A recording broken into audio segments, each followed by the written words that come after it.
அன்பிற்கினிய எந்தருமை இஸ்லாமிய சகோதரர்களே, அல்லாஹ் ரப்பல் ஆலமீன் இந்த மனிதனை படைத்து இந்த மனிதனை பூமியிலே வாழச் செய்து அந்த பூமியிலே வாழ்கின்ற பொழுது அல்லாஹ் ஒருவனை மட்டுமே வணங்க வேண்டும், அவனுக்கு யாதொன்றையும் இணையாக ஆக்கிவிடக் கூடாது என்ற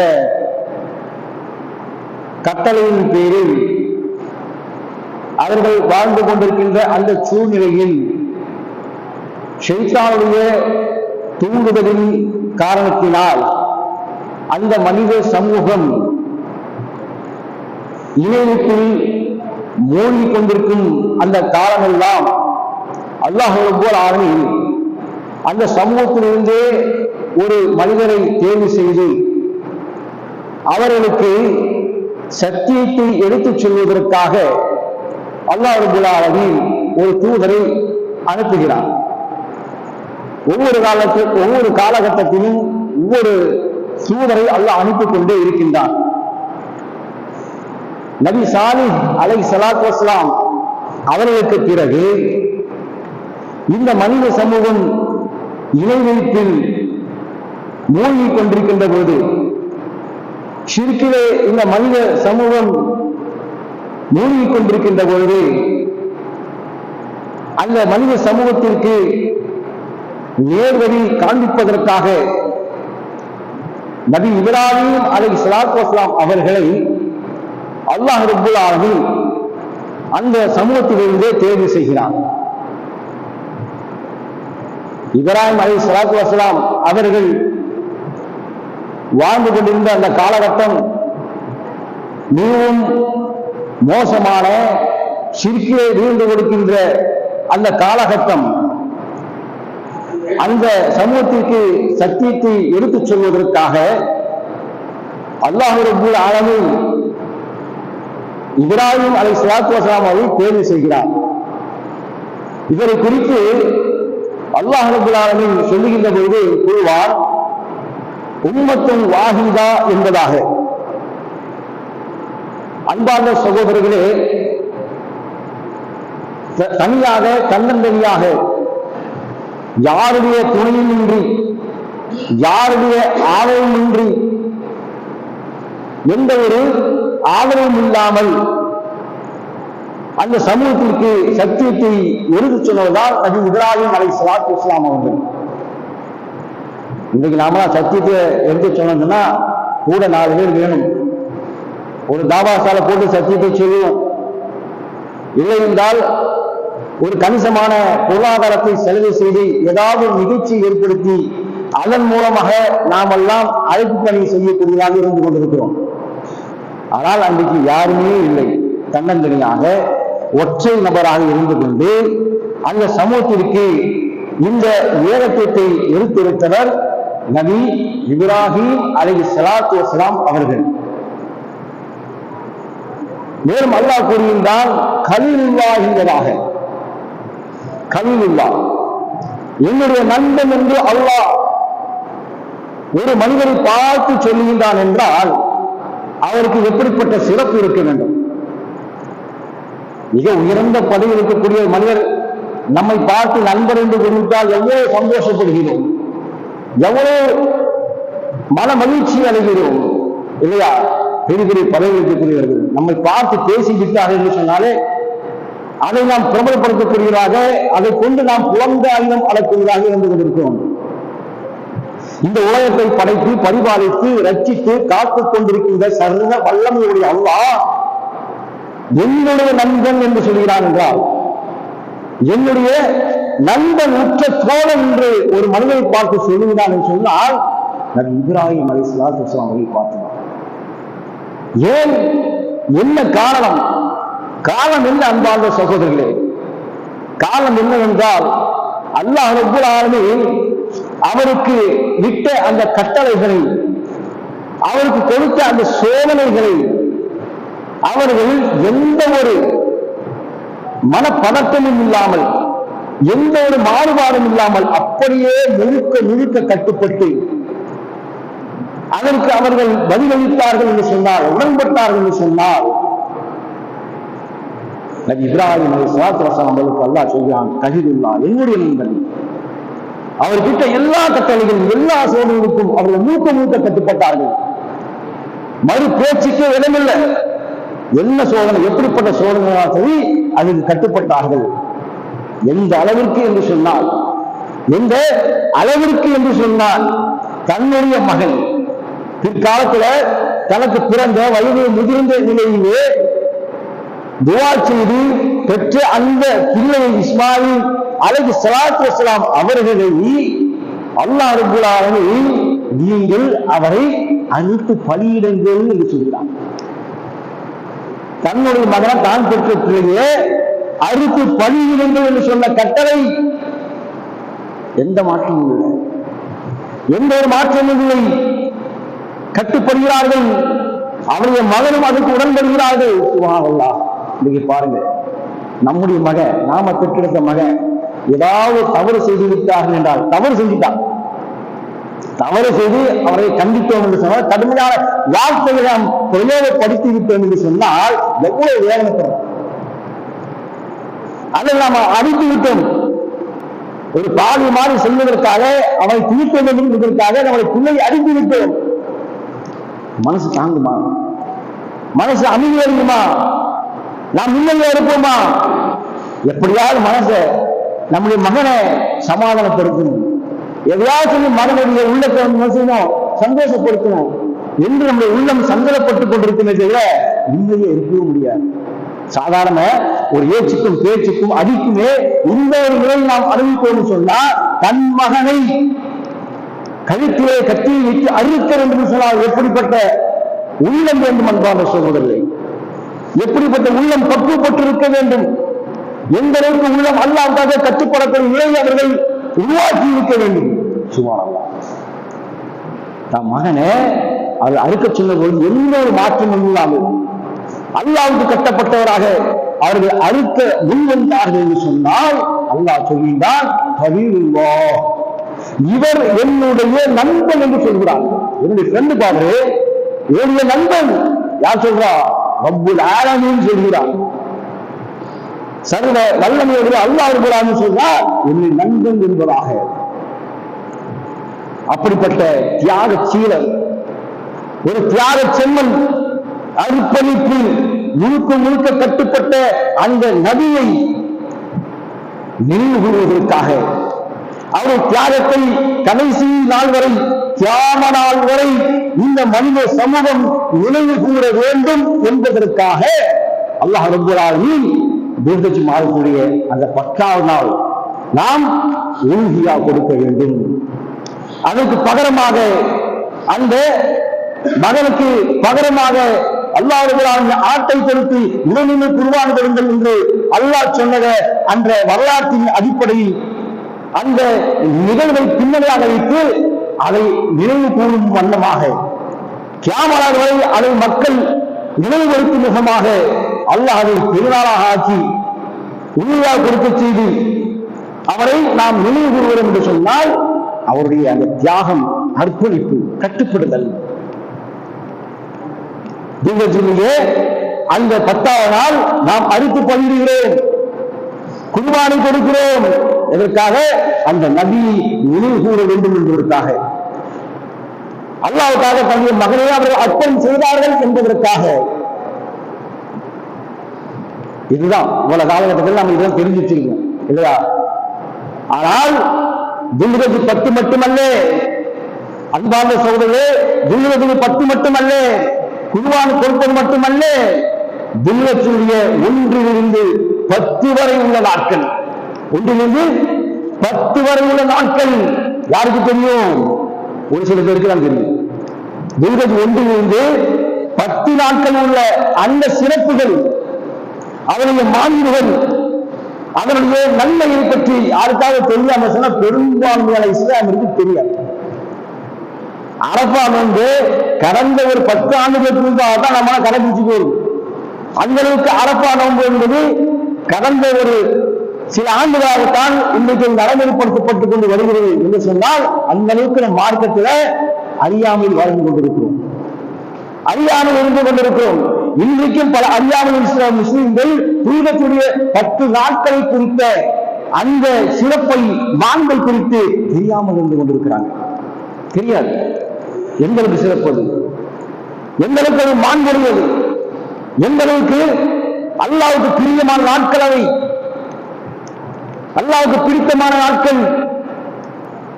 இதை குறித்து அல்லாஹ் ரப்பல் ஆலமீன் தன்னுடைய திருமறை குர்ஆனிலே சொல்லி காட்டுகிறான். சூரா அல் ஹஜ்ஜுடைய 28வது வசனத்திலே அல்லாஹ் கூறுகின்றான், வயஷ்ஹது மனாஃபிய லஹும் வயதருஸ்மல்லாஹு வயதுகுஸ்மல்லாஹி ஃபி அய்யாமின் மஹ்லூமா. அல்லாஹ் சொல்றான், யஷ்ஹது மனாஃபிய லஹும் வயதுகுஸ்மல்லாஹி ஃபி அய்யாமின் மஹ்லூமா. அல்லாஹ் சொல்றான், தங்களுக்குரிய பலன்களை அடைவதற்காகவும் ஆடு மாடு ஒட்டகம் போன்ற கால்நடைகளிலிருந்து அவர்கள் அவன் வழங்குவதற்காக குறிப்பிட்ட நாட்களில் அவற்றை அறுக்கும் போது, அந்த குறிப்பிட்ட நாட்கள் என்று அல்லாஹ் சொல்றான், குறிப்பிட்ட நாட்களில் அவற்றை அறுக்கும் போது அல்லாஹ்வின் பெயரை அவர்கள் சொல்வதற்காக வருவார்கள். இந்த குறிப்பிட்ட நாட்கள் என்பதை குறித்து நபித்தோழர் இப்னு அப்பாஸ் ரலியல்லாஹு அன்ஹு முபஷ்ஷிரீன்களில் ஒருவர், குர்ஆன் விரிவுரையாளர்களில் ஒரு நபித்தோழர் இப்னு அப்பாஸ் ரலியல்லாஹு அன்ஹு அவர்கள் கூறுகிறார்கள், குறிப்பிட்ட நாட்கள் என்பது என்றால் என்ன? குறிப்பிட்ட நாட்கள் அல்லாஹ்வின் பெயருக்குரிய உருவாகின்ற அந்த நாட்கள் எது? இது குறித்து அல்லாஹ் ரப்பல் ஆலமீன் சொல்லி காட்டுகின்றான், வல் ஃபஜ்ர் வலயாலின் அஷ்ர். வல் ஃபஜ்ர் விடியற்கால மீது சத்தியமாக, வலயாலின் அஷ்ர் 10 இரவுகள் மீது சத்தியமாக என்று சொல்லப்படக்கூடிய அந்த வசனம் இந்த துல்ஹஜ் மாதத்துடைய 10 இரவுகளை தான் குறிக்கிறது என்பதாக இப்னு அப்பாஸ் ரலியல்லாஹு அன்ஹு அறிவிக்கிறாங்க.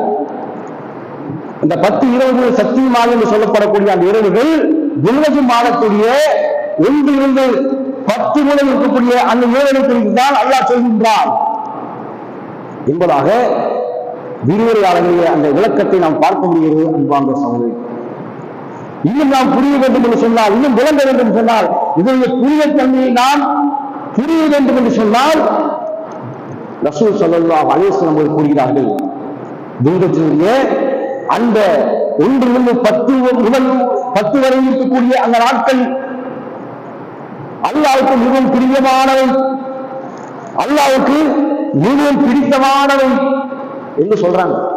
அல்லாஹ்வுக்கு ரொம்ப பிடிச்ச நாட்கள், அந்த நாட்கள் செய்யக்கூடிய அமல்கள் அல்லாஹ்வுக்கு ரொம்ப ரொம்ப பிடிக்கும், ரொம்ப விரும்பின அல்லாஹ் எந்த அமலை செஞ்சாலும் அந்த நாட்கள் செய்யக்கூடிய அமலை வந்து அல்லாஹ் எந்த அமலை செஞ்சாலும் அல்லாஹ் அந்த நாட்களில் செய்யக்கூடிய அமலை அல்லாஹ் விரும்புகிறான், நேசிக்கிறான் என்று சொல்லுகின்ற போது சகாபாக்கள் கேட்கிறாங்க, யார் சொல்லலாம், அல்லாஹ்வின் பாதி போராடுவதா சிறந்தது, அல்லாஹ்வின் பாதி போராடுவதா சிறந்தது என்று கேட்கின்ற பொழுது ரசூல் ஸல்லல்லாஹு அலைஹி வஸல்லம் சொன்னார்கள், ஆம், 2ஐ தவிர என்று சொன்னார்கள். 2ஐ தவிர, ஒன்று, ஒருவர் அல்லாஹ்வின் பாதை தன்னுடைய பொருளாதாரத்தை செலவு செய்கிறார், அல்லாஹ்வின் போராடும் போது தன்னுடைய பொருளாதாரத்தை செலவு செய்கிறார், இழக்கிறார், தன்னுடைய உயிரை துறக்கிறார், இவரை தவிர என்று சொன்னார்கள். அல்லாஹ்வின் பாதையில் போராடுகின்ற போது தன்னுடைய உயிர் பறிபோகிறது, தன்னுடைய உடமைகள் பறிபோகிறது, இந்த நன்மையை யாரும் அடைந்து விட முடியாது. ஆனால் உயிரோடு திரும்பி வருகிறார் இல்லையா கோயிலிருந்து, அவரை விட இந்த துல்ஹஜ் மாதத்துடைய அந்த 10 நாட்களில் செய்கின்ற அந்த அமல்கள், அந்த இபாதத்துக்கள், அந்த நற்கர்மங்கள் மிக மிக சிறந்தது, இதை அல்லாஹ் விரும்புகிறார் என்பதாக ரசூல் ஸல்லல்லாஹு அலைஹி வஸல்லம் சொன்னார்கள். எந்த அளவுக்கு பாருங்க, எங்களுக்கு இந்த நாட்களுடைய புனிதத்தை குறித்து நம்முடைய இஸ்லாமியர்கள் புரிந்து வைத்திருக்கிறார்கள், தெரிந்து வைக்கிறார்கள். பார்க்கிறோமா இல்லையா? ஒண்ணுமே தெரியாது. எப்பவும் போல இருக்கும் போல அந்த 10 நாளை கடந்து சென்று கொண்டே இருக்கும். அந்த குர்பானை கொடுத்து விட்டு ஒரு நாள் அரபானை வச்சுட்டு குர்பானை கொடுத்து பெருநாளை கொண்டாடி சர்வசாதாரணமா கடந்து செல்கிறமே. இந்த 10 நாட்கள் சிறப்பு, இங்க கிடைக்கக்கூடிய அந்த நன்மையில் எத்தனை விஷயங்கள் புரிஞ்சு வச்சிருக்கிறாங்க, அமல் செய்கிறார்கள், செய்வது கிடையாது. இந்த தெய்வத்தினுடைய 1 முதல் 10 வரையில நாட்கள் தான் எல்லா அமல்களும் ஒன்று சேர்கிறது. அன்பார்ந்த சகோதரர்களே, எல்லா அமல்களும் ஒன்று சேர்கிறது. பாருங்க, அல்லாஹ்க்காக நம்ம தொழுவோம். இந்த 10 நாள்ல அல்லாஹ்க்காக நம்ம தொழுவுல உண்மையான வழக்கங்கள், அதிகமான நபில்கள், சுண்ணத்தான வழக்கங்கள் எல்லாம் செய்வோம். அதே போன்று நோன்பு வைப்போம். அரபா நோன்பு வந்துடும், கூடுதலாக வைக்கலாம். நோன்பு வந்துடும். சதக்கா, நம்மால் இயன்றதுக்கு நன்மை நாடி சதக்கா செய்கிறோம். கடைசியில ஹஜ் என்ற கடமையும் அங்கே நிறைவேற்றப்படுகிறது. இப்படி எல்லா அமல்களும் ஒன்று சேரக்கூடிய அந்த துல்கத்துடைய 10 நாட்கள் சிறப்புக்குரியது. அல்லாஹ் விரும்புகிறான், அல்லாஹ் நேசிக்கிறான். எந்த அமல் பண்ணாலும் செய்யலாம். அல்லாஹ் அவங்களுடைய குழுவுடன் நமக்கு பட்டியலிட்ட எந்த அமலும் வேண்டுமானாலும் செய்யலாம். அன்பாக சொல்கிறீர்கள், அதிகப்படியாக சொல்வது நோன்புகள் வைப்பது. ரசூல் ஸல்லல்லாஹு அலைஹி வஸல்லம் 9 நோன்புகள் வைத்தார்கள் என்பதை அன்னை ஆயிஷா ரலியல்லாஹு அன்ஹா அறிவிப்பதை செய்தி பார்க்கிறோம். ஒரு செய்தி 10 நோன்புகள் என்று வருது. 10 நோன்புகள் வைத்து நிலையில் அன்னை ஆயிஷா அறிவிக்கிறாங்க. இன்னொரு அறிவிக்கிறது 9 நோன்புகள் வைத்தார்கள் என்பது. அப்போ ரசூல் ஸல்லல்லாஹு அலைஹி வஸல்லம் 9 நோன்பு வச்சிருக்கிறாங்க. அது எப்படி கிளம்புன்னு சொன்னா, ரசூல் 10 நோன்பு வச்சது கிடையாது, 9 நோன்பு வைத்திருக்கிறாங்க. இன்னொரு விஷயமா பார்க்கும்போது அவர்கள் நேரடியான செய்தி 9 நோன்புகள் வைத்திருக்கிறார்கள். அது சுன்னாவுடைய நோன்பு. விரும்பினால் எத்தனை நோன்பு வைக்கலாம். நம்மளால முடிஞ்சா அரபா நோன்போட மற்ற முன்கூட்டிய எத்தனை நோன்புகள் வைத்துக் கொண்டே இருக்கலாம். நம்முடைய சக்திக்கு தகுந்தவாறு நோன்புகளை நாம் கூட்டிக் கொள்ளலாம். அது சுன்னாவுடைய நோன்பு. அதே போன்று அதிகமான உபரியான வழக்கங்களை செய்யலாம், சதக்காக்களை செய்யலாம், குர்ஆன் திலாவத்தை எடுக்கலாம், ஓதலாம். இப்படி என்ன அமல்லாம் இருக்கிறோ ஒரு நொடி கூட வீணாக்காம நம்ம இந்த நாளை பயன்படுத்த கடமைப்பட்டிருக்கோம். அந்த அளவுக்கு அல்லாஹ் நேசிக்கும். 2 நாள் கடந்து விட்டது அன்பார்ந்த சகோதரர்களே. புதன், வியாழன் கடந்து விட்டது. இன்றைக்கு 3ஆம் நாள் வெள்ளிக்கிழமை. இனி வருகின்ற அடுத்த 1 வாரம் அதுவரை நமக்கு வாய்ப்பு இருக்கிறது. அல்லாஹ் நமக்கு பாருங்க ஹயாத்தை தந்திருக்கிறான், நமக்கு ஹயாத்தை கொடுத்திருக்கிறான், வாழ்வை கொடுத்திருக்கிறான். இதெல்லாம் கிடைக்காம சென்று விட்ட எத்தனையோ நபர்கள் இருக்கிறாங்க. இதாவது வாய்ப்பு நமக்கு. நம்முடைய வாழ்நாட்கள் குறைவு அன்பான சகோதரர்களே. இந்த குறைந்த வாழ்நாட்களில் நாம் இது போன்ற அதிகப்படியான நன்மைகளை ஈர்த்து தருகின்ற வாய்ப்புகள் அல்லாஹ் வழங்குவான். அந்த வாய்ப்புகள் வழங்குகின்ற போது நாம் ஹயாத்தாக இருக்க வேண்டும். ஹயாத்தாக இருக்கும் போது அந்த வாய்ப்புகளை நாம் பயன்படுத்திக் கொள்ள வேண்டும், இல்லையா? அப்போ அல்லாஹ் நமக்கு தந்த இந்த வாய்ப்பில் இருக்கக்கூடிய 1 வார காலம் ஒரு நொடி கூட வீணாக்காமல் வேலை நேரம் போக அந்த ஒவ்வொரு மணித்துறையும் நாம் அல்லாஹ்வுடைய திருப்திக்குண்டான காரியத்தை செய்வதற்கு கடமைப்பட்டிருக்கோம். அதுக்கப்புறம் நமக்கு வாய்ப்பு கிடைக்குமா இல்லையான்னு அடுத்த வருடம் தெரியாது. அடுத்த வருடம் வாய்ப்பு நமக்கு கிடைக்குமான்னு நம்மால் உறுதியாக சொல்லிவிட முடியாது அன்பான சகோதரர்களே. இந்த வரக்கூடிய அந்த எஞ்சிய நாட்களை நாம் புத்திசாலித்தனமாக பயன்படுத்திக் கொள்ள கடமைப்பட்டிருக்கிறோம். என்னென்ன அமல்லாம் செய்யணுமோ அந்த அமல்களில் நாம் முடிவெடுத்து செய்து கொண்டே இருக்க வேண்டும். முடியலையா, சுப்ஹானல்லாஹ், அல்ஹம்துலில்லாஹ், அல்லாஹ்வுக்கு திக்ருல்லா நேரம். ஒரு ஆளுக்காக காத்துக்கிட்டுமா நேரம் கிடைக்குதோ அந்த நேரத்தில் திக்ரை ஓதுங்கள், நன்மை கிடைக்கும். அல்லாஹ் விரும்புகிறான். எனவே போருக்கு சென்று திரும்புவதை விட அல்லாஹ் விரும்பக்கூடிய அந்த அமல் இந்த 10 நாட்களில் நமக்கு கிடைக்கிறது என்பதாக நம்ம செய்தியை பார்க்கணும் சொன்னா எவ்வளவு அலட்சியமா இருந்து கொண்டிருக்கிறோம், அறியாமல் இருந்து கொண்டிருக்கிறோம். அது வேற, அறியாமல் இருந்து கொண்டிருக்கிறோம். அப்படி தெரிந்தாலும் மறந்து வாழ்ந்து கொண்டிருக்கிறோம். நினைவு கிடைத்துக் கொள்ளுங்கள் அன்பாக சொல்லுங்கள். கிடைக்கக்கூடிய அந்த நேரத்தை, அந்த மணி துணிகளை இது சரியான முறையில் பயன்படுத்திக் கொள்ளுங்கள். ரசூல் ஸல்லல்லாஹு அலைஹி வஸல்லம் சொன்னார்கள்,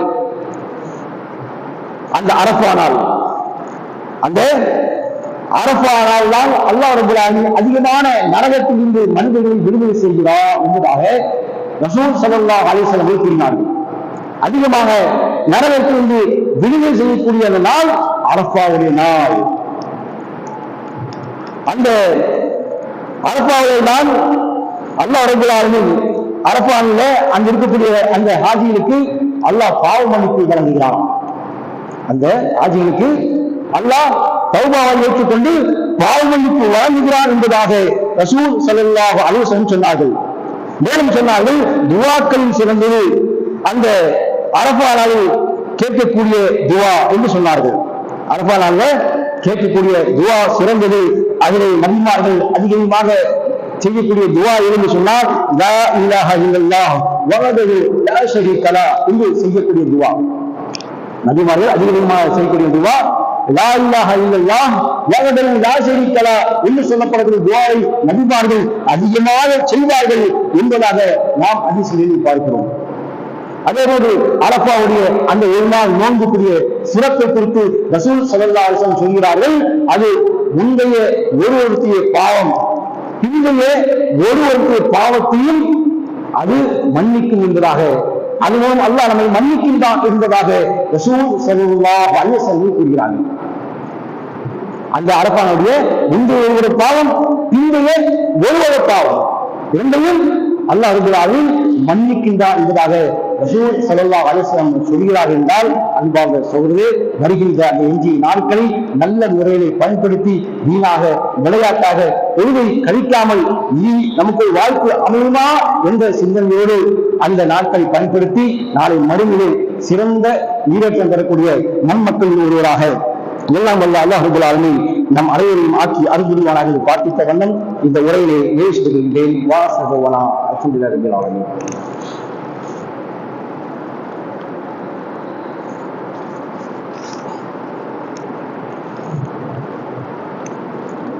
அல்ஹம்துலில்லாஹி ரப்பில் ஆலமீன். اللهم صل على محمد وعلى ال محمد كما صليت على ابراهيم وعلى ال ابراهيم انك حميد مجيد. اللهم بارك على محمد وعلى ال محمد كما باركت على ابراهيم وعلى ال ابراهيم انك حميد مجيد. கண்ணியத்திற்குரிய அன்பார்ந்த அருமை சகோதரர்களே, இந்த உலுஹியா என்று சொல்லப்படக்கூடிய குர்பான் கொடுக்கக்கூடிய அந்த காரியத்தில் அல்லாஹ் ரப்பல் ஆலமீன் நமக்கு கட்டளையிடுகின்றான். ஃபஸல்லி லிரப்பிக வன்ஹர், நீங்கள் தொழுவீராக குர்பானை கொடுப்பீராக என்பதாக அல்லாஹ் ரப்பல் ஆலமீன் தன்னுடைய திருமறை குர்ஆனிலே நமக்கு கட்டளையிடுகிறான். தொழ வேண்டும், குர்பானை கொடுக்க வேண்டும் என்பதாக. அன்பார்ந்த சகோதரர்களே, இன்றைக்கு நம்ம பார்க்கிறோம், குர்பான் கொடுக்கக்கூடிய வசதி உள்ளவர்கள் குர்பானை கொடுத்து ஆக வேண்டும். நமக்கு ஒரு குர்பானை கொடுக்கக்கூடிய ஆட்டை கொடுக்கிற அளவுக்கு ஒரு 20,000 ரூபாய் இருக்குன்னு சொன்னா எஜ்ஜி இருக்கக்கூடிய அந்த பொருளாதாரத்தை வச்சுக்க கூடாது. அதை ஆட்டை வாங்கி குர்பான் கொடுக்கக்கூடிய அல்லாஹ்வுடைய அந்த சின்னங்களை நம்ம மேம்படுத்தணும் இல்லையா? வசதி உள்ளவர்கள் அந்த குர்பான் ஆட்டை வாங்கக்கூடிய அளவுக்கு வசதி இருக்குன்னு சொன்னா அல்லாஹ்வுடைய சின்னத்தை நாம் மேம்படுத்த வேண்டும், அடையாளத்தை நாம் என்ன செய்யணும், அதை நடைமுறைப்படுத்த வேண்டும் என்பதற்காக அந்த பொருளாதாரத்தை நாம் செலவு செய்து ஒரு ஆட்டை நம்ம வாங்கணும். இல்லைன்னு சொன்னா நமக்கு ஷேர் வாங்கக்கூடிய சக்தி அல்லாஹ் கொடுத்திருந்தான்னா அந்த ஷேராக சேர்ந்து அல்லாஹ்வுடைய அந்த குர்பானை நாம் நடைமுறைப்படுத்தணும். அப்படி நடைமுறைப்படுத்த வேண்டும் சொன்னால் நாம் அதற்குண்டான பதில் சொல்லி ஆக வேண்டும் என்பதை நாம் சிந்திக்க கடமைப்பட்டிருக்கிறோம். அன்பார்ந்த சகோதரர்கள், மேலும் அந்த குர்பானை நாம் கொடுக்கின்ற பொழுது நியத்து வைக்கின்றோம். எப்ப நம்ம குர்பான் கொடுக்கணுமோ நியத்து வச்சுட்டோமோ அன்னைக்கு நகம் முடியல இந்த 10 நாட்கள களையக்கூடாது, நகம் முடியல களையக்கூடாது. அதே போன்று நகம் முடியல களையும் போது குடும்பத் தலைவர் யார் அதை நியத்து வச்சு, ஒரு குடும்பத்துல ஒருத்தர் அவர் தான் அந்த நகம் முடிய களையக்கூடாது, அவர் தான் அதுக்கு பொறுப்பு. அதனால அவர் அந்த நியத்து வைத்தது முதல் குர்பான் கொடுக்கக்கூடிய அந்த நியத்து வைத்தது முதல் நகம் முடிகளை களையக்கூடாது. ஒரு காலகட்டம் ஒரு நேரத்துல அந்த நகம் முடிக்கு ஏதாவது சிகிச்சை வேண்டி ஏதாவது அடிபட்டோ அதாவது இந்த காயம் பட்டு நமக்கு சிகிச்சைக்கு போகும் சொன்னா அந்த நேரத்துல நம்மை நகர்த்த முடியோ விட்டுக்கொள்ளலாம். அல்லாஹ்வே எந்த ஆத்மாக்கும் அதன் சக்திக்கு மீறி சோதிப்பது கிடையாது. இந்த மாதிரி சில விஷயங்கள் நாம் தெரிந்து கொள்ள கடமைப்பட்டிருக்கிறோம். அதே போன்று நாம் குர்பானை கொடுக்கின்ற போது ஆடாக இருந்தால் அந்த ஆட்டை நல்ல முறையிலே நல்ல ஆரோக்கியமான நல்ல கொழுத்த ஆடாக எந்த உருவமும் இல்லாத நல்ல ஒரு ஆடாக தேர்வு செய்ய வேண்டும். ஆடாக இருந்தால் செம்மறியாடாக இருந்தால் 6 மாதம், வெள்ளாடாக இருந்தால் 1 வயது, மாடாக இருந்தால் 2 வருடம் பூர்த்தியாக இருக்க வேண்டும், ஒட்டமாக இருந்தால் 5 வருடம் பூர்த்தியாக இருக்க வேண்டும். இப்படி அந்த வயதை நாம் தேர்வு செய்து அதை நாம் அந்த பலிப்பிராணி கொடுக்க நாம கடமைப்பட்டிருக்கிறோம். ஆக அதுபோன்று நாம் நம்முடைய அந்த குர்பானியை கொடுக்கின்ற பொழுது உல தூய்மையோடு கொடுக்கிறோம். உல தூய்மை இருக்கணும். நாம அல்லாஹ்வுக்கு வந்து குர்பானை கொடுக்கிறோம், அல்லாஹ்வுக்கு வந்து இந்த உறுதியாக கொடுக்கிறோம். இது அல்லாஹ் ஏற்றுக்கொள்ள வேண்டும் என்ற நீயத்திற்கும். சும்மா நம்ம பகட்டுக்காக நம்ம ஊர் மக்கள் எல்லாம் பார்க்கணும், நம்ம பிரம்மாண்டமான ஒரு அந்த பலிப்பிராணியை வாங்கணும், வேற யாருமே வாங்கி வைக்க கூடாது என்று சொல்லி அந்த சிந்தனை எல்லாம் இல்லாம அல்லாஹ்வுடைய அந்த உலூஹியாவை ஏற்றுக்கொள்ள வேண்டும் என்பதற்காக ஒரு சிறந்த ஒரு பலிப்பிராணியை வாங்கி அதை நாம் நம்முடைய கையாலே அறுப்பது சிறந்தது. அதை அல்லாஹ் ஏற்றுக்கொள்ள வேண்டும், அது அல்லாஹ் வந்து பரிபூர்ணமாக அங்கீகரிக்க வேண்டும் என்ற சிந்தனையோடு நாம் அதை அறுத்து பலியிட்டால் அல்லாஹ் அந்த இதை ஏற்றுக்கலாம். அல்லாஹ் ரப்பல் ஆலமீன் தன்னுடைய திருமறை குர்ஆனிலே அதே சூரா ஹஜ்ஜிலே வசனத்திலே சொல்லி காட்டுகின்றான், லய்யனா லல்லாஹ லுஹூஹா வ திமாஉஹா வலாகின் யனாலுல் தக்வா மின்கும்.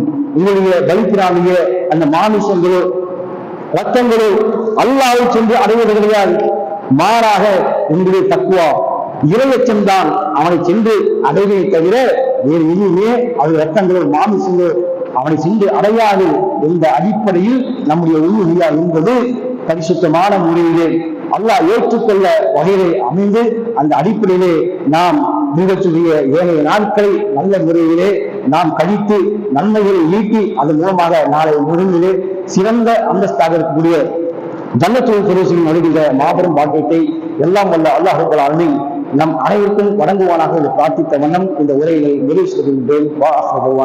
அல்ஹம்துலில்லாஹி ரப்பில் ஆலமீன். அஸ்ஸலாமு அலைக்கும் வரஹ்மத்துல்லாஹி வபரகாத்துஹு.